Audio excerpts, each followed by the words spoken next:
नबी पाक दे जामिया मुहम्मदिया अंदर जामिया इस्लामिया अंदर हज़ारों की तादाद अंदर ये कहिए ना सिर्फ 5 तालिब इलम पास होए ने।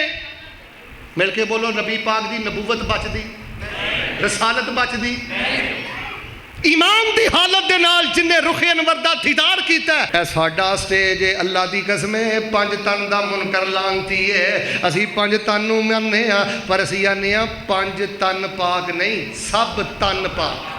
अपने नौजवानों की मौजूदगी अंदर अल्हम्दुलिल्लाह अपने जज्बात का इजहार करना चाहना।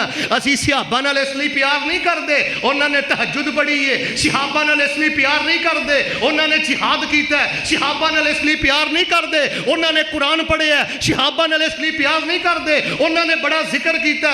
असी सहाबा नाल प्यार करने उन्हें 24 घंटे नबी पाक के चेहरे का दीदार किया।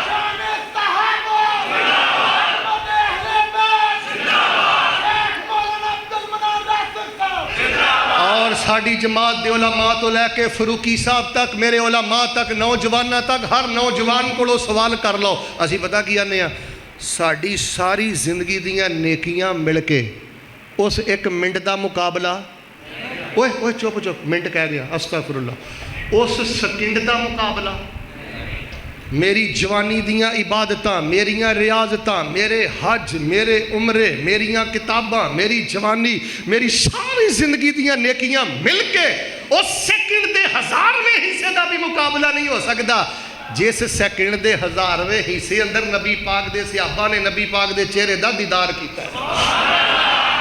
5 तन पाक नूं नहीं मनते जेदा 5 तन नाल तन किनू आते हैं। फारसी का लफज है तन का मन होता दाना। असी आने वो 5 दाने पाक नहीं जिन्हें भी ईमान की हालत के नाल सोने के चेहरे का दीदार किया अल्लाह ने पाक करके पाक जन्नत का मेहमान बना दिता।